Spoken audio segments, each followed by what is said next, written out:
The Chiefs have a chance to get on a second half roll as they come off the bye. But the Tennessee Titans are a team that has given them some trouble in the past.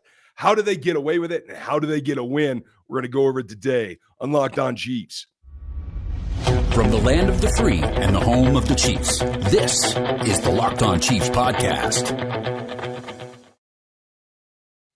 Welcome, friends and neighbors. I am Darth Sidious, otherwise known as Ryan Tracy, but I just sound like that. Unfortunately, this is going to be a rough show. Chris is out of pocket. I am sick as a dog. The fever came up under 101, so I figured I'd jump on and give you guys a show. Sorry for the delay. It is Friday. It is game day. We're brought to you by BetOnline. It's the easiest place to get everything you need for props and betting this season. It's BetOnline where the game starts. We're going to get into the details because there is a lot to go over. This seems like it should be a gimme game. And as long as my voice holds out today, I'm going to tell you exactly why it can't be. They have to take it serious and they have to do everything they can to make sure that they take all their precautions. And the Kansas City Chiefs roll in ready to go against an opponent that had their number a couple of times in the past. Now, we're going to go over who's in, who's out here to start the show. We're going to go over what the keys are, and then I'm going to tell you what I think is going to happen. So buckle up. Let me know if you are new here on the YouTube side. Make sure you like and sub and hit that bell. Leave me your comments. What do you think is going to happen in this game on the YouTube comments, in the reviews for the audio platforms and Spotify and Apple Podcasts? If you would, I would appreciate it. And please bear with me. My voice is going to get up and down and worse and better a little bit as we go through this. So I'll try to make it as clean as possible. But in the end, it's about who's on the field for you. And that's going to be tricky this particular week. We're going to start. The Jody Fortson is not going to play this game. He's been out all week. He has been declared out of the ball game. That's about it. Obviously, Frank Clark is suspended. He's not on the injury point. He's not going to play. We're going to talk about that in the matchup coming up here in a bit.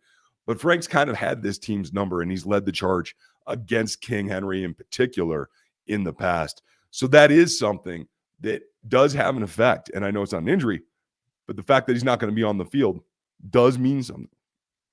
It does make it harder, not just the X's and O's and executing your technique to not get run all over, but even more importantly, it's about raising the level. It's about raising the level, of the defense and what they're able to put out. That's a role for Frank Clark in the past, to be the motivator, to be the guy that kind of takes that on and runs with it, lifts everybody and gets the best out of them against this particular foe. That's going to be hard to replace. Jody Fortson, love to see him on the field, but I'm glad that they're in a position right now, given that he had the injury earlier in the season, to just let him rest. They've gotten some good reps out of Noah Wiley. I think they feel comfortable about that. They're going to roll with it.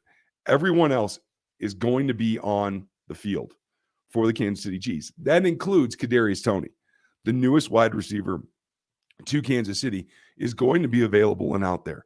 How much? We don't exactly know yet. I have a feeling that given the comments this week from the coaching staff, he's going to get an opportunity in special teams. I don't know if it's going to be punt returns. I think it might be kick returns. We're going to find out.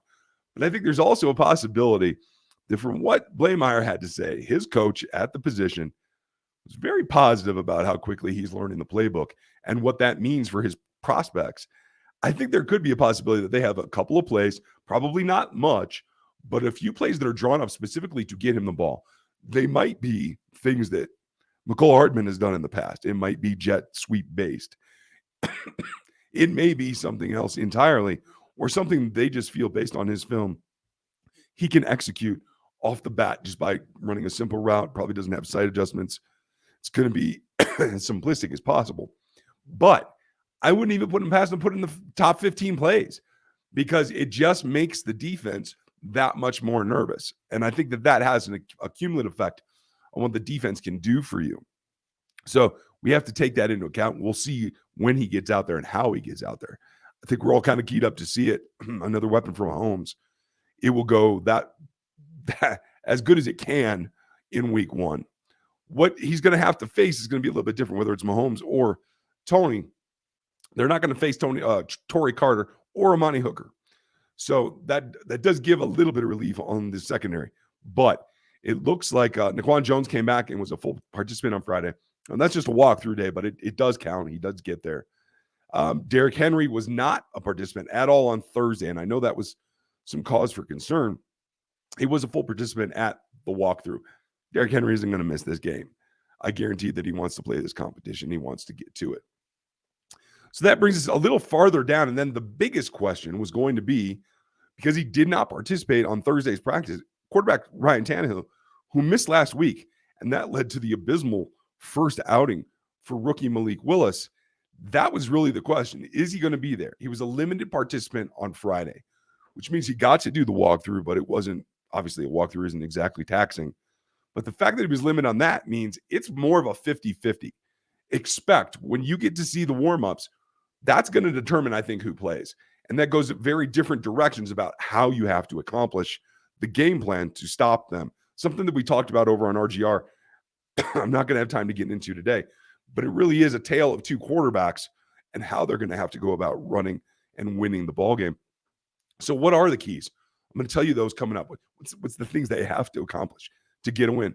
But first, got to tell you about our friends, our newest sponsors over at Prediction Strike.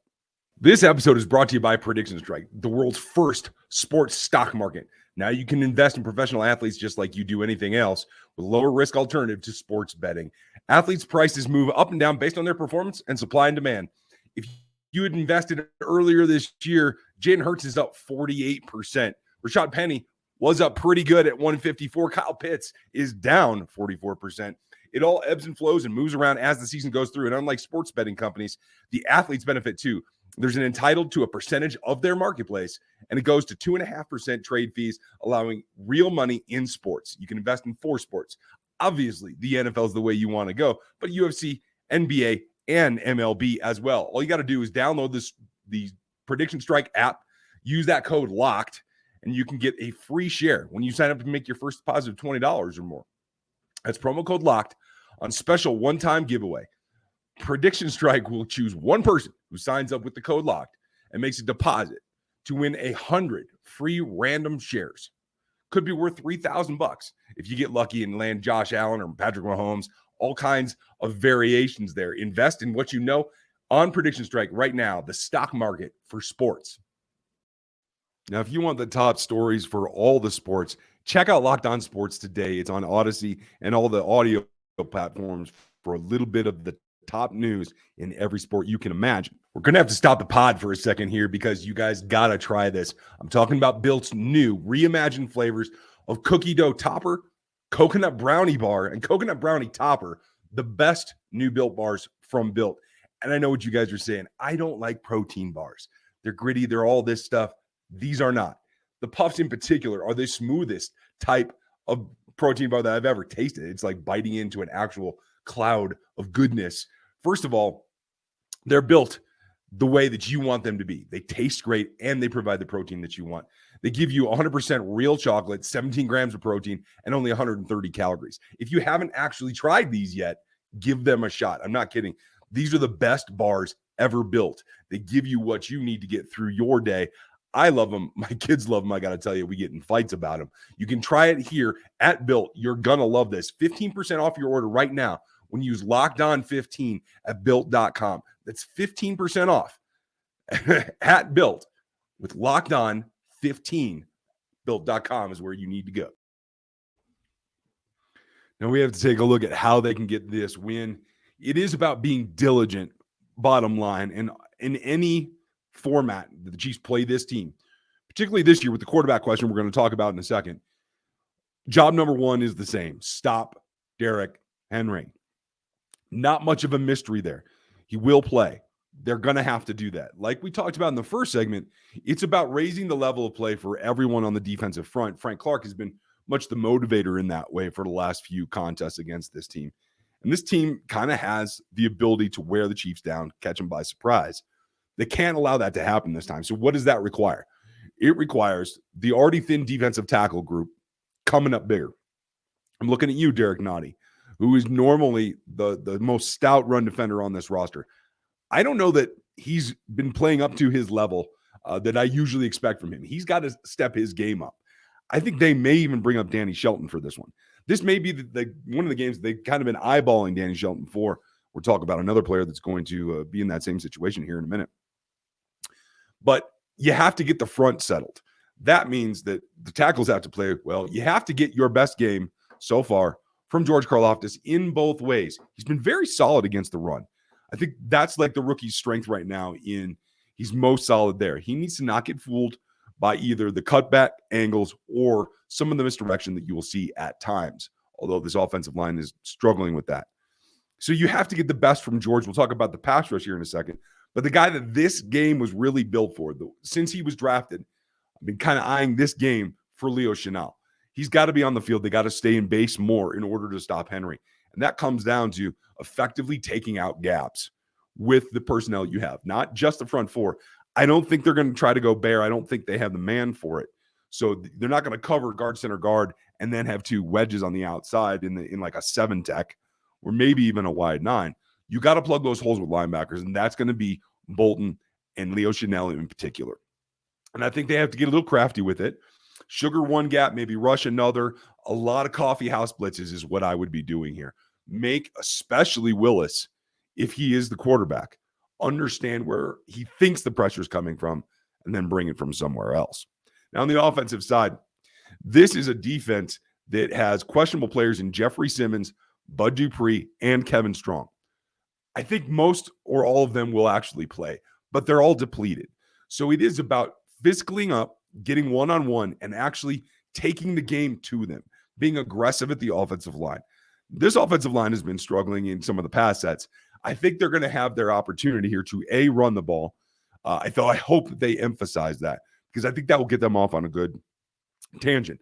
I think also they're going to have an opportunity to really not have the defensive line that, even though they're talking a lot of trash this week, the Titans' defensive line is, I don't think it's a defensive line that can exploit the top 5 on the Chiefs' offensive line as well this week as maybe in years past. So this is a turnaround week for the offensive line.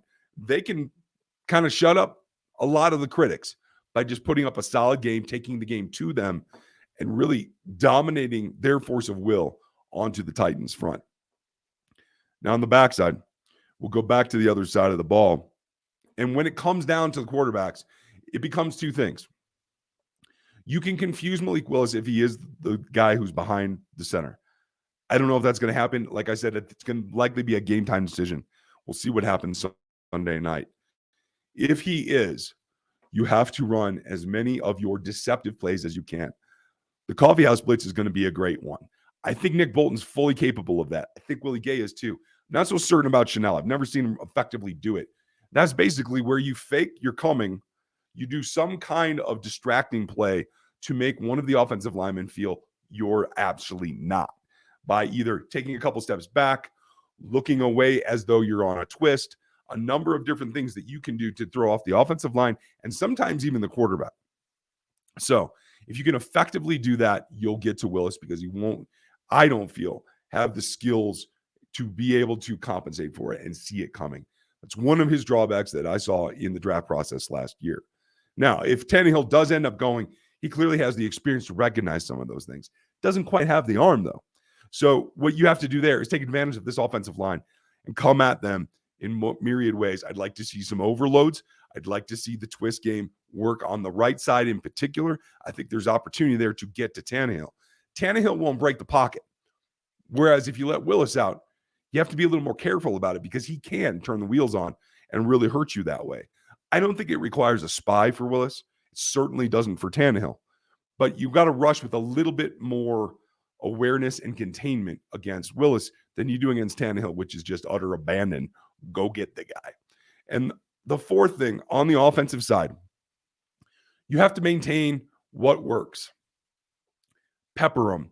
Go at them, quick game, hit all of your receivers. Get 4 or 5 guys involved in the first 2 drives.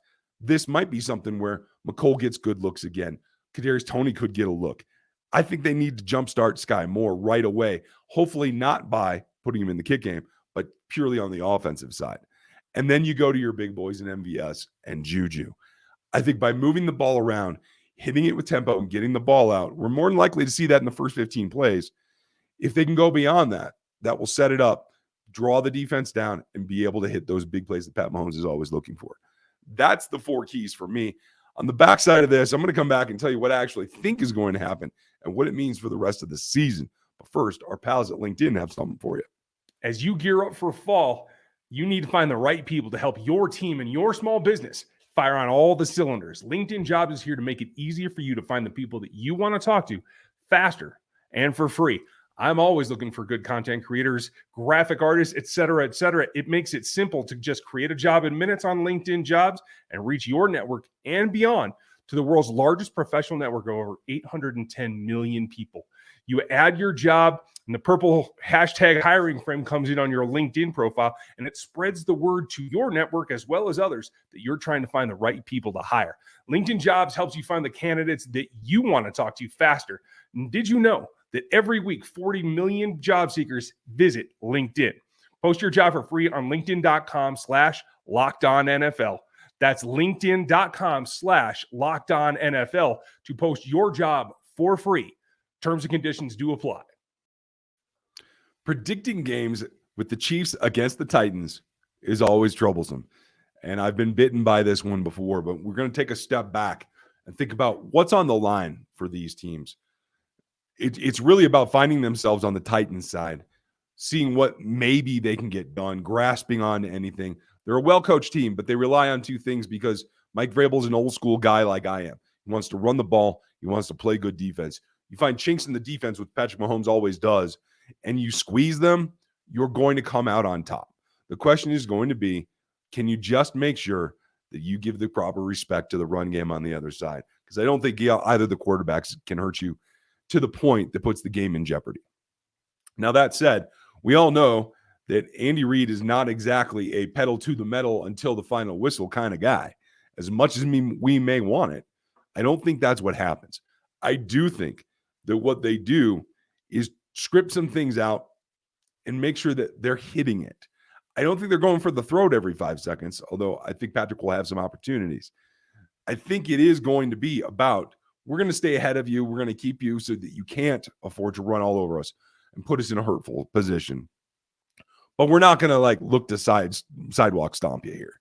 So as much as I'd like to say that they get out to a 35-point victory, I don't see that. In the end, I think they have to kind of grind a little bit.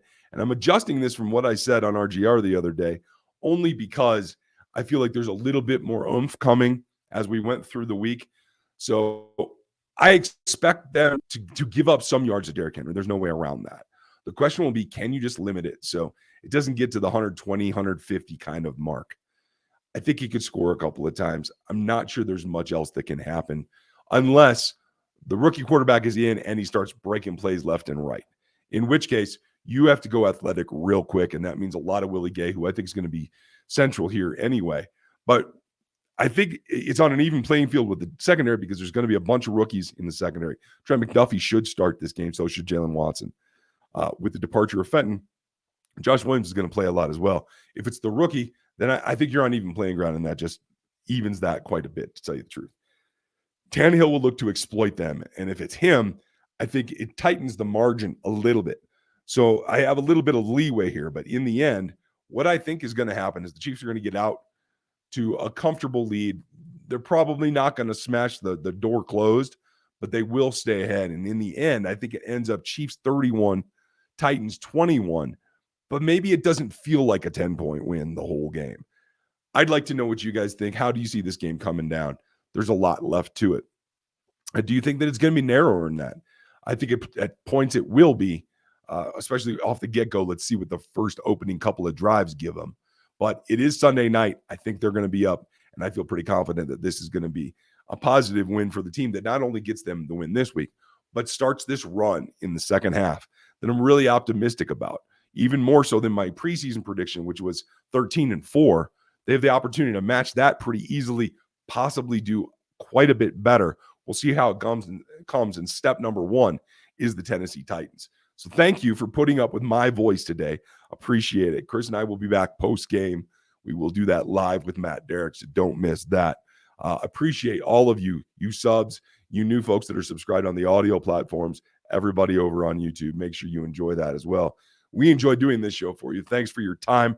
We'll talk to you post-game.